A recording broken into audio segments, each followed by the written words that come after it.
너는 내일 일을 자랑하지 말라. 하루 동안에 무슨 일이 일어날는지 내가 알 수 없음이니라. 타인이 너를 칭찬하게 하고 내 입으로는 하지 말며 외인이 너를 칭찬하게 하고 내 입술로는 하지 말지니라. 돌은 무겁고 모래도 가볍지 아니하거니와 미련한 자의 분노는 이 둘보다 무거우니라. 부는 잔인하고 노는 창수 같거니와 두개 앞에야 누가 서리요. 면책은 숨은 사랑보다 나으니라.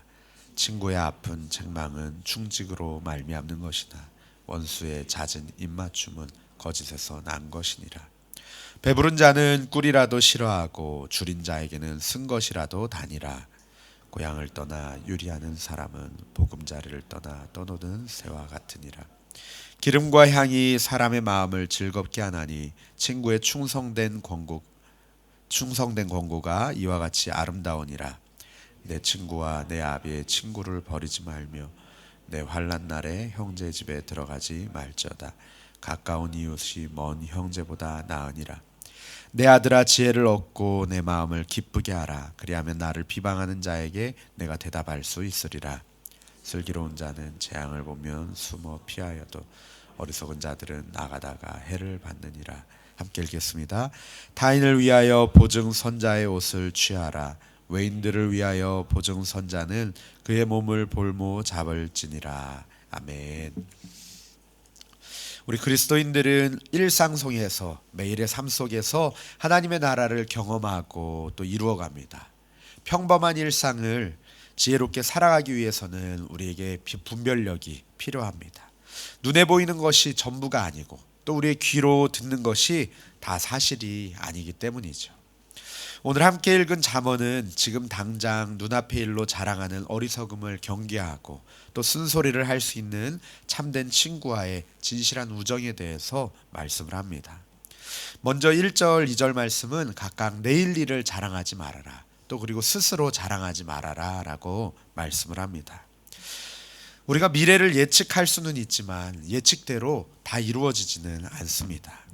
내일이라는 것은 일반적인 의미에서 가장 가까이에 있는 미래입니다. 우리의 모든 미래는 불확실합니다.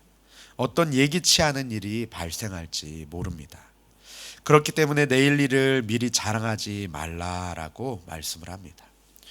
왜냐하면 오늘 하루 동안에 어떤 일이 일어날지 알 수가 없기 때문입니다. 전도서 8장 17절에는 또 내가 하나님의 모든 행사를 살펴보니 해 아래에서 행해지는 일을 사람이 능히 알아낼 수 없도다. 사람이 아무리 애써 알아보려고 할지라도 능히 알지 못하나니 비록 지혜자가 아노라 할지라도 능히 알아내지 못하리로다 라고 하면서 내일에 대한 알 수 없음을, 불확실함을 말씀합니다. 또 야고보서 4장 14절에서는 내일 일을 너희가 알지 못한다 말씀하시면서 너희는 잠깐 보이다가 없어지는 안개와 같으니 허탄한 인생을 자랑하지 말라고 우리에게 권면하고 있습니다. 이처럼 불확실하지만 내일을 준비하고 기다리는 자세는 우리에게 중요합니다. 내일이 불확실하지만 하나님 안에 있다면 그 불확실할지라도 불안해하지 않을 수가 있습니다. 많은 사람들은 내일이 불확실하고 불안하기 때문에 내일을 자랑하고 또 때로는 내일을 위해서 지나치게 많은 욕심을 부립니다. 그러나 하나님 안에서의 삶은 내일도 하나님의 섭리 가운데 있음을 믿기 때문에 하나님의 뜻이 담겨 있다는 그 믿음이 있다면 내일은 오늘과 크게 다르지 않기에 불안해하지 않을 수 있습니다. 2절에 칭찬하다라는 것은 1절에 자랑하다라는 것과 같은 히브리어 동사 할랄이 사용되어 있습니다. 따라서 1절과 2절은 밀접하게 관련되어 있는데 어떤 일이든지 스스로 자랑하지 말라라고 말씀하고 있습니다. 칭찬은 스스로 하는 것이 아니라 남이 하는 것이다 라는 말씀입니다. 스스로 하는 칭찬은 인격적으로 수양이 모자라 보이는 그러한 교만한 사람임을 드러냅니다. 벼가 익을수록 고개를 숙이듯이 자랑할 일이 많아질수록 우리 스스로는 겸손해야 합니다. 3절은 미련한 자의 분노가 주는 정신적인 괴로움을 돌과 모래에 비유한 잠언입니다. 돌은 무겁고 모래도 많이 모아놓으면 들기가 만만치가 않습니다. 미련한 자의 분노는 사람을 돌과 모래의 무게가 주는 괴로움보다 더 큽니다. 왜냐하면 미련한 자와는 합리적인 대화가 통하지 않기 때문입니다. 미련한 자가 화를 내는 이유가 도저히 말이 되질 않고 또 이야기를 해도 도통의 핵심을 알아듣지 못하기 때문입니다. 그래서 그로 인한 정신적인 피로와 고통은 힘든 육체적인 노동보다도 더 심하다고 말씀하고 있습니다. 4절은 3절의 분노의 주제를 끌고 와서 질투심이 갖는 그 파괴력에 대해서 말씀을 합니다. 분노의 파괴력을 잔인하고 급하게 밀려오는 홍수로 표현하고 있습니다. 태풍으로 인해서 발생하는 홍수를 우리가 피할 수 없는 것처럼 분노가 폭발할 때 그것을 제어하는 일이 쉽지가 않습니다. 하지만 분노보다 더 큰 파괴력을 가진 것은 질투다라고 말씀을 합니다. 이 질투라는 홍수를 막기 위해서 그 앞에 서 있을 수 있는 자가 누가 있냐라고 반문하면서 이 질투가 가진 파괴력을 강조하고 있습니다. 분노보다 더 참혹한 것이 시기이고 질투다라는 말씀입니다.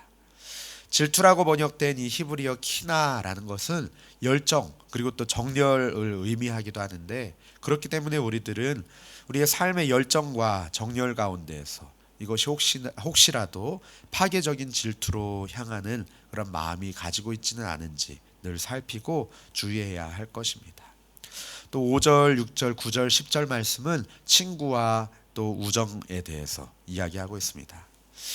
진실한 친구는 우리의 삶에 있어서 아주 꼭 필요한 존재이죠. 좋은 친구란 서로에게 허물없이 모든 말을 할 수 있는 사이입니다.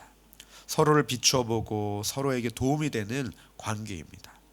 그렇기 때문에 친구가 잘못된 방향으로 나갈 때는 과감하게 그에게 쓴소리를 또 할 수 있어야 하고, 동시에 친구의 쓴소리를 기분 나빠하지 않고 들을 준비도 되어 있어야 합니다. 나는 쓴소리를 하고 상대방의 쓴소리를 듣기 싫어한다면 그것은 진정한 우정이라고 보기는 어려울 것입니다. 5절 말씀은 뭐뭇보다 나으리라 라고 하면서 비교 잠언입니다. 이 비교의 대상은 면책하는 것 그리고 또 숨은 사랑입니다. 이 면책이라는 것은 세 번역의 표현에 의하면은 드러내놓고 꾸짖는 것이라고 하는데, 이 숨은 사랑은 드러내지 않고 표현하지 않는 그런 사랑입니다. 즉 면책이 숨은 사랑보다 낫다는 말은 사랑에서 비롯된 꾸짖음이 표현하지 않은 사랑보다 더 낫다라는 말씀입니다. 사랑의 표시는 상대에게 항상 좋은 것만 주는 것이 아니라 때로는 꾸짖음과 책망도 그 사람을 진정으로 위한 사랑이 될 수 있다고 그렇게 가르치고 있습니다. 6절 말씀도 5절처럼 뭐뭐보다 나으니라 라는 비교 잠언으로 되어 있습니다. 이 비교하는 두 개의 대상은 친구의 뼈아픈 책망 그리고 원수의 빈번한 입맞춤입니다. 겉으로 보기에는 이 원수의 빈번한 입맞춤이 좋아 보이겠지만 사실은 친구의 뼈아픈 책망이 우리의 삶에 지혜로운 교훈이 됩니다. 이때 친구의 아픈 책망은 시기나 질투에서 나온 것이 아니고 신뢰와 충직에서, 진정한 사랑에서 나오는 것이죠. 여기에서 친구는 문자적으로 볼 때 사랑하는 자라고 되어 있습니다. 5절에 사랑과 연결되어서 이 사랑하는 자의 범위는 친구뿐만 아니라 부모나 형제나 자매가 될 수도 있습니다. 이 뼈아픈 충고나 질책은 사랑하는 마음이 없이는 불가능한 것이죠. 반면에 이 원수는 잦은 입맞춤을 합니다. 원수의 문자적인 의미는 미워하는 자입니다. 사랑하는 자의 아픈 질책과 또 미워하는 자의 입맞춤 사이에서 무엇이 진실이고 무엇이 거짓인지 분별하는 지혜가 우리에게 필요합니다. 겉으로 드러나는 것이 전부가 아니기에 상대방의 그 이면에 담겨있는 진실을 정확히 들여다보는 지혜를 가져야 합니다. 9절 말씀은 6절처럼 친구의 충고의 아름다움, 그 가치를 잘 표현하고 있습니다. 친구의 충고가 기름과 향의 비유가 됩니다. 이 기름과 향료는 사람의 몸과 마음을 즐겁게 하고 또 가치 있는 귀한 물품이죠. 이와 같이 진심에서 우러나오는 친구의 충성된 충직한 충고는 기름과 향료처럼 친구의 마음에 기쁨과 감동을 가져다 줍니다. 또 10절 말씀에서는 내 친구와 내 아버지의 친구를 버리지 말라라고 합니다. 진정한 친구는 세대를 넘어서고 또 진정한 친구 사이는 형제보다 더 소중합니다. 그러기에 환난을 겪을 때 멀리 있는 형제보다는 가까이 있는 이웃, 즉 친구가 더 낫다라고 말씀을 합니다. 부모님과 형제 자매들과 우리 한국의 친구들과 떨어져서 살고 있는 이곳에서의 삶 가운데 참 절실히 느껴지는 말씀입니다. 8절 말씀처럼 고향을 떠나 살면서 보금자리를 떠나 떠도는 새와 같이 고된 삶을 살아가고 있는 우리의 마음 가운데 참 와닿는 말씀입니다. 다른 사람들을 볼 때 상대적으로 생각하면서 저분은 그래도 나보다 뭐가 더 있으니까 나보다는 상황이 더 낫잖아 라고 할지라도 우리 모두 다 고향을 떠나왔기 때문에 다 떠도는 새와 같이 늘 마음 한켠에 빈 곳이 있고 또 각자의 마음 가운데 그러한 채워지지 않는 필요들이 있습니다.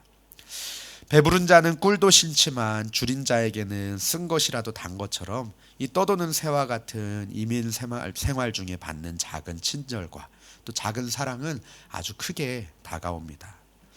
우리 주변의 목장 식구들과 우리 성도들을 돌아보는 지혜가 우리에게 있기를 소망합니다. 육신의 피로 맺어진 가족은 아니지만 예수님의 피로 맺어진 우리 형제 자매들입니다. 주 안에서 참된 사랑을 나누는 공동체가 되기를 소망합니다.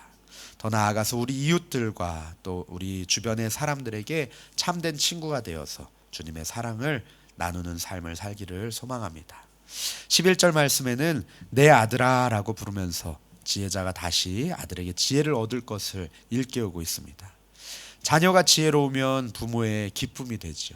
부모의 가르침은 공동체 안에서 건강한 사회 구성원으로 살아갈 수 있도록 하는 교훈입니다. 그렇기 때문에 그리하면 나를 비방하는 자에게서 내가 대답할 수 있으리라, 이 말은 부모의 교육이 잘못되지 않았음을 당당하게 말할 수 있다라는 뜻입니다. 우리가 가정 예배를 드리고 자녀들을 예배의 자리로 데리고 나와서 주 안에서 교육하며 주님의 지혜로 가르칠 때 우리 안에도 이런 기쁨이 있게 될 줄로 믿습니다. 하나님께 우리의 자녀를 온전히 맡겨드릴 때 우리를 비방하는 자에게서 우리가 대답할 수 있도록 하나님께서 책임지시고 우리의 자녀들을 지혜롭게 해주실 줄로 믿습니다. 12절 말씀에는 슬기로운 자는 재앙을 피할 줄 아는 지혜를 가져야 한다라고 말씀합니다. 즉 지혜자는 현재의 상황 가운데서 미래를 준비하는 자입니다. 그래야지 재앙이 닥쳤을 때 재빠르게 피할 수 있기 때문입니다. 반면 어리석은 자는 미리 준비하지 않았기 때문에 그 재앙을 온몸으로 받을 수밖에 없습니다. 오늘 말씀 가운데에서 우리들은 혼자서 이 땅을 살아갈 수가 없습니다. 당장 내일 무슨 일이 일어날지 못하는 우리 인생 가운데에서 우리들은 하나님 앞에 겸손히 지혜를 구해야 하고 또 정직하게 조언해 줄 친구들을 소중히 여기며 살아가야 할 것입니다. 또 하나님께 그러한 귀한 만남의 은혜를 구하며 살아가야 할 것입니다. 또한 하나님께서 우리에게 허락하신 사람들을 돌아보고 주 안에서 참된 사랑을 나누며 그렇게 주님이 주시는 지혜로 살아가는 저와 성도님들 되시기를 소망합니다. 우리 시간에 함께 기도하시겠습니다. 함께 기도하실 때 하나님, 내가 나의 어떠한 것을 자랑하는 삶 되지 않게 하여 주시고 주님께서 나에게 주신 것으로 주님의 피로 맺어진 형제 자매들을 돌아볼 수 있는 그러한 마음, 여유를 허락하여 주시옵소서. 주님의 사랑을 나누며 주님의 사랑을 베풀며 그렇게 살아가는 우리들 되게 하여 주시고 우리 참된 친구들 허락하여 주시옵소서. 우리 함께 주님 앞에 기도하고 각자 가지고 나오신 기도 제목으로 기도하시겠습니다.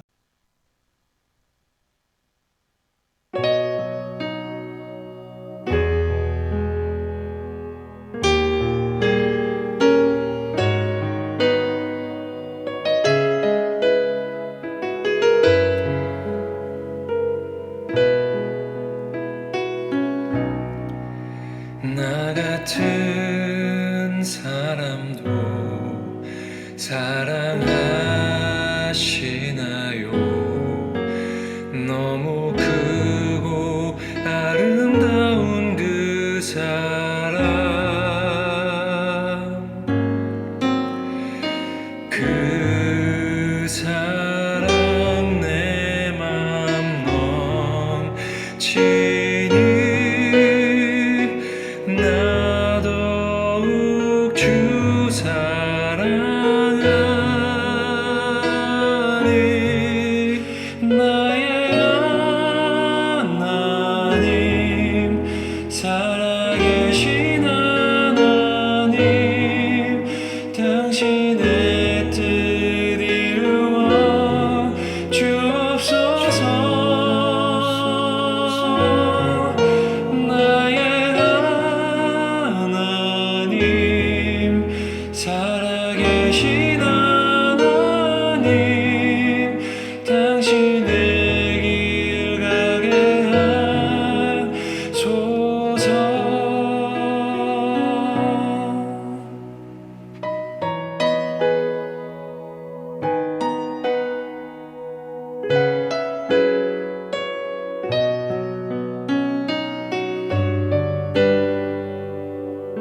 그 사랑 내 맘 넘치니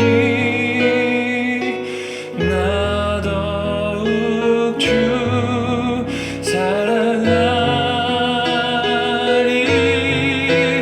나의 하나님 살아계신 하나님 당신의 뜻 이루어 주옵소서 나의 하나님 살아계신 하나님 당신의 길 가게 하소서 나의